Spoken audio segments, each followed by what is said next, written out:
दोस्तों, आज मैं आपको गणेश भगवान की कहानी सुनाने जा रहे हैं। प्रेम से बोलिए गणेश भगवान की जय हो। हम भगवान को जिस तरह बुलाते हैं, पूजते हैं, भगवान उसी रूप में अपने भक्तों के पास खींचे चले आते हैं। और ऐसा ही हुआ शांति के परिवार में।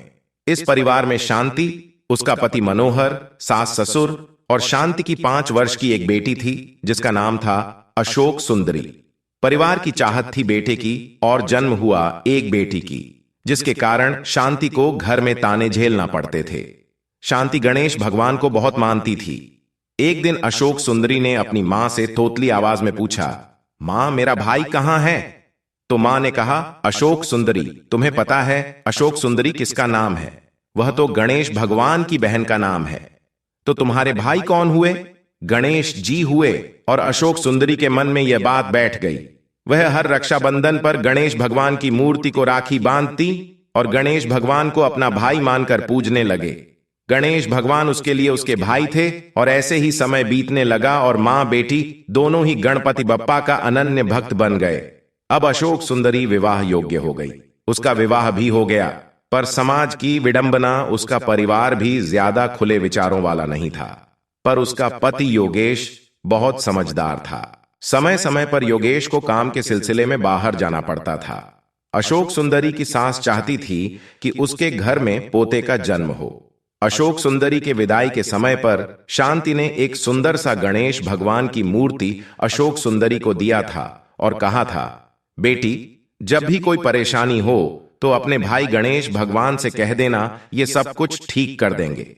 बस इस बात का विश्वास करके अशोक सुंदरी ने अपने भाई गणेश भगवान से कहा, भैया, मेरी सास के मन में जो इच्छा है उसे अवश्य ही पूरा कर देना, नहीं तो मेरा हाल मेरी मां की तरह हो जाएगा। अशोक सुंदरी गर्व से हो गई और देखते ही देखते 9 माह का समय पूरा हो गया। एक दिन अचानक अशोक सुंदरी की तबीयत खराब हो गई और उसे अस्पताल ले जाने का समय नजदीक आ गया। संयोग, बस उस दिन योगेश घर पर नहीं था। उसकी सास उसे अस्पताल ले गई। वहीं पर अशोक सुंदरी ने एक बच्ची को जन्म दिया। बस अब क्या था, अशोक सुंदरी की सास की उम्मीद पर पानी फिर गया। वह स्वार्थ में इतनी अंधी हो गई थी कि भगवान का डर भी उसके मन से निकल गया। उधर अशोक सुंदरी मन ही मन गणेश भगवान से कह रही थी, मेरे भैया, आपकी भांजी हुई है, आप इसकी रक्षा करना और उसको जल्दी से घर भेज देना।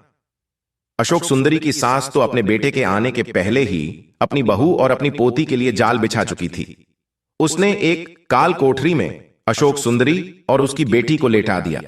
कोठरी घर के पीछे ही थी और रात को मौका पाते ही कोठरी में आग लगा दी। अशोक सुंदरी जोर जोर से चिल्लाने लगी, भैया बचाओ, गणेश भैया बचाओ। और प्रभु भी कहां रुकने वाले थे। जाने कहां से काले काले बादल आ गए और तेज वर्षा होने लगी। तेज बारिश से कोठरी की आग बुझ गई। उसी समय गणेश भगवान एक हाथी का रूप लेकर आए और धुएं वाली कोठरी से अशोक सुंदरी और बच्ची को बाहर निकाला। फिर वहां योगेश पहुंच गया था। अशोक सुंदरी ने सारा किस्सा अपने पति को बताया। योगेश ने सब कुछ सुना और हाथी को वहां खड़ा देखकर समझ लिया कि यह कोई और नहीं, स्वयं गणेश भगवान है। योगेश और अशोक सुंदरी जब तक समझ पाते और देख पाते, वह वहां से अंतर्धाम हो गए। अशोक सुंदरी बोली, आज मेरे भैया सिर्फ मेरे लिए आए थे, मैं धन्य हो गई। उधर अशोक सुंदरी के सास के शरीर में पूरे फफोले पड़ गए।